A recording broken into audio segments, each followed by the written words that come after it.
Imagina o seguinte, um investimento que, em só um ano, transforma R$ 1.000 em mais de 7.000. Parece loteria, né? Totalmente. Mas em 2025, isso aconteceu no mercado de criptomoedas. E, na verdade, o ano todo foi recheado de surpresas, assim. Em todas as áreas. Em todas. Hoje, a gente vai fazer uma análise aprofundada dos grandes destaques de investimento de 2025. Foi um ano que começou com todo mundo de olho na renda fixa, por causa dos juros nas alturas, Com certeza. mas que terminou com a renda variável roubando completamente a cena. E para guiar essa nossa conversa, a gente se baseou no material excelente dos jornalistas Leonardo Guimarães e Ângelo Pavini, que fizeram um levantamento bem completo dos vencedores do ano. Pois é, e a nossa missão aqui é ir um pouco além dos números. É entender o que funcionou e, principalmente, por quê. Exato. Vamos passar pelas ações que dispararam no Brasil e lá fora, pelos fundos que conseguiram navegar nesse mar, assim, meio turbulento, pelo mundo volátil das criptos e até descobrir quem, afinal, conseguiu bater os juros altos na renda fixa. O ponto que eu acho mais fascinante, sabe? É que as melhores oportunidades de 2025 não estavam nos lugares óbvios. Não estavam nas manchetes. Não estavam. Estavam escondidas um nível abaixo. Ok, então vamos começar a desvendar isso.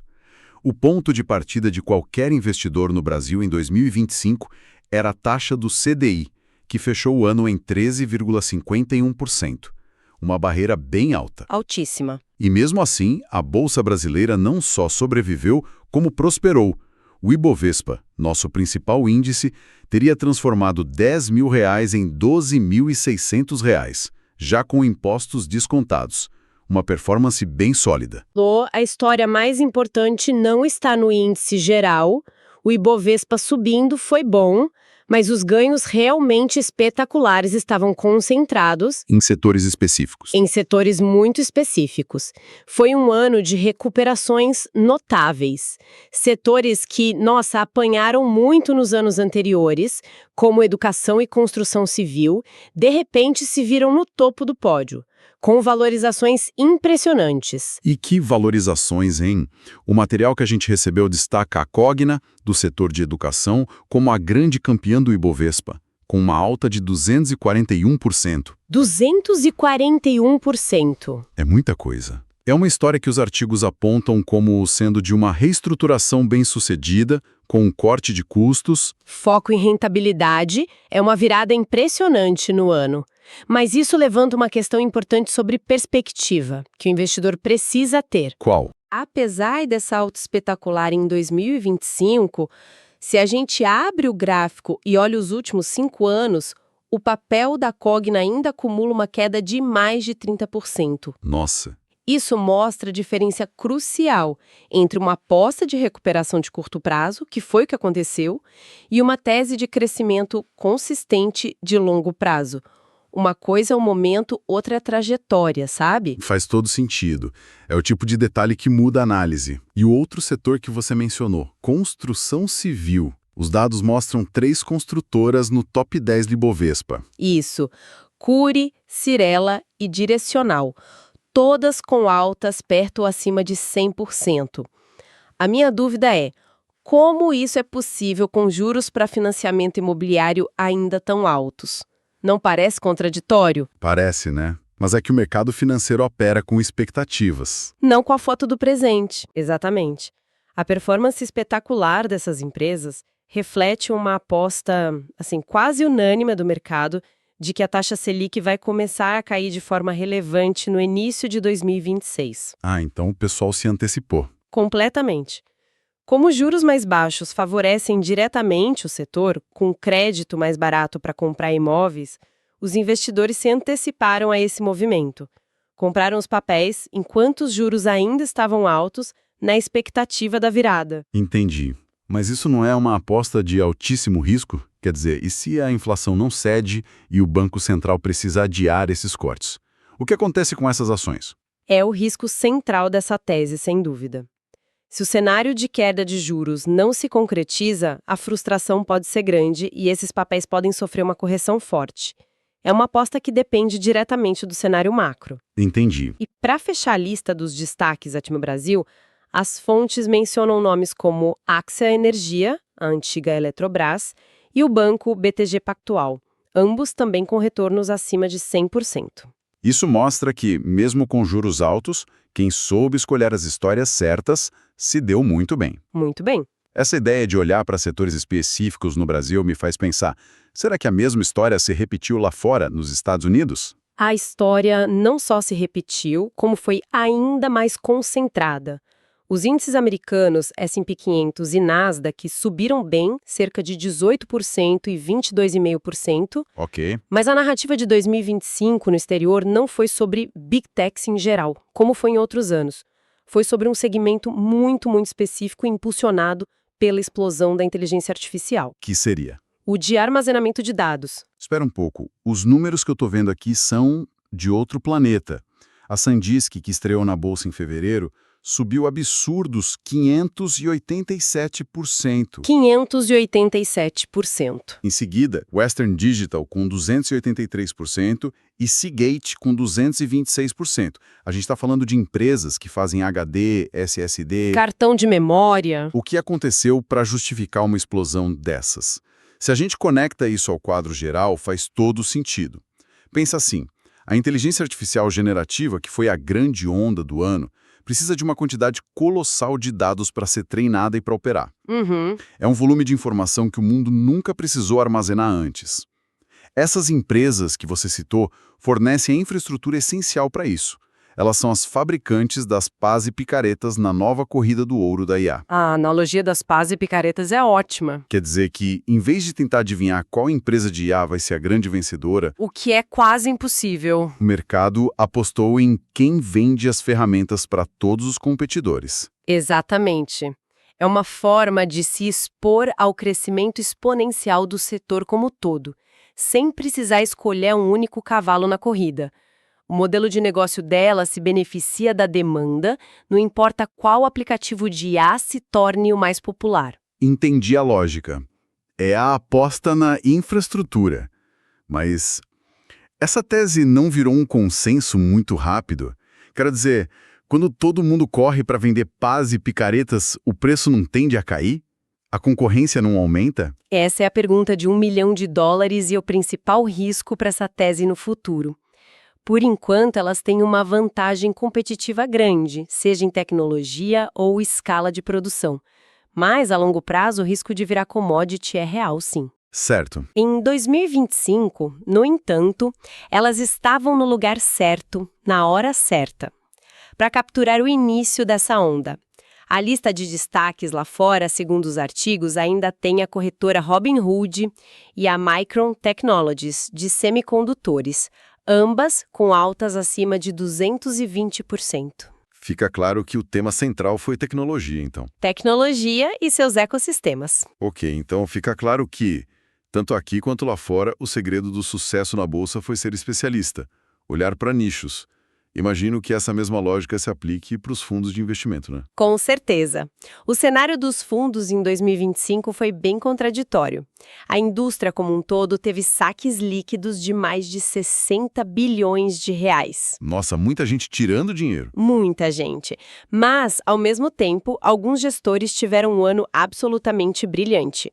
Isso mostra que não foi um ano em que a maré subiu e levantou todos os barcos. Foi preciso navegar com muita precisão. E quem foi o grande destaque? As fontes citam o fundo SPX Hornet Equity Hedge, com um retorno de 45%. 45%. Mais de 3 vezes o CDI. Um resultado espetacular. Eles usaram uma estratégia de arbitragem com ações. O que isso significa na prática? De forma bem simples, a arbitragem é a arte de explorar diferenças mínimas e temporárias no preço de um mesmo ativo em mercados diferentes. Ok. Por exemplo, uma ação da Petrobras pode estar custando uma fração de centavo a mais na Bolsa de Nova York do que aqui no Brasil por alguns segundos. Entendi. Um fundo de arbitragem usa a tecnologia e algoritmos ultra rápidos para comprar onde está barato e vender onde está caro, milhares de vezes por dia, lucrando com essa diferença mínima. É uma operação extremamente sofisticada. É quase como encontrar uma falha na Matrix e tirar proveito dela. É uma boa analogia. E não foram só esses fundos mais complexos que se deram bem, não. Não. Não. O material de base mostra que os fundos de crédito privado também tiveram um ótimo 2025, justamente por surfarem nos juros altos. Pelo menos 30 fundos dessa categoria, que emprestam dinheiro para empresas, conseguiram ganhos acima de 20%. Interessante. E agora entrando no universo mais volátil de todos, o das criptomoedas. A história aqui também tem muitas nuances, né? Muitas. O Bitcoin, que é o nome que todo mundo conhece, na verdade caiu 6,5% no ano. E mesmo assim, a analista Sarah Uska, citada nas fontes, o considera o principal ativo de 2025. Como isso se explica? Essa é uma daquelas aparentes contradições que revelam uma tendência maior. O critério dela não foi só a valorização, mas a consolidação institucional do Bitcoin. Ah, entendi. Apesar da queda no preço, 2025 foi o ano em que o Bitcoin se aprofundou no sistema financeiro tradicional. Vimos mais produtos regulados, como ETFs sendo aprovados, e mais empresas grandes passando a usar Bitcoin em suas tesourarias. Foi um ano de construção de infraestrutura, então. Exato, e de legitimidade. O que, para muitos analistas, é mais importante no longo prazo do que a flutuação de preço. Então, o valor foi construído nos alicerces do sistema. E tem outro ponto que as fontes destacam: o crescimento do uso prático das stablecoins. Exato. As stablecoins como o Tether, que são pareadas com o dólar, passaram a ser muito usadas para pagamentos internacionais e gestão de caixa por empresas. Isso mostra um amadurecimento, né? Mostra um amadurecimento do mercado para além da pura especulação.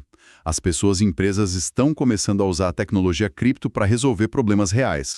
Quando o assunto é valorização, o grande nome de 2025 foi outro. E é daqui que vem o nosso exemplo do início. A Zcash, com uma alta de impressionantes 603,8%. 603%. Foi ela que transformou R$ 1.000 em mais de 7 mil.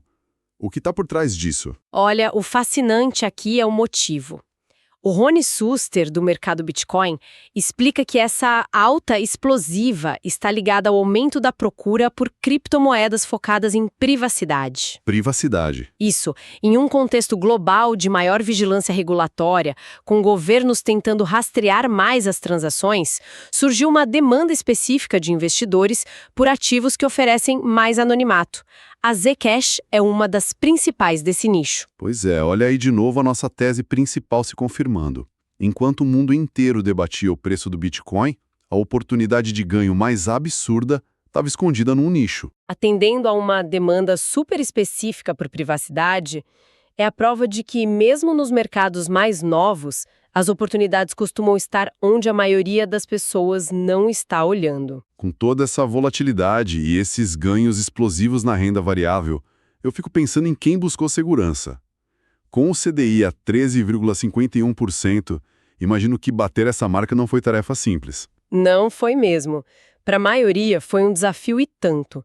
A poupança, como esperado, ficou bem para trás, com retorno de 6,92%. Perdendo feio para a inflação. Feio. Mas o que surpreendeu alguns foi que nem os títulos públicos mais tradicionais conseguiram bater o CDI.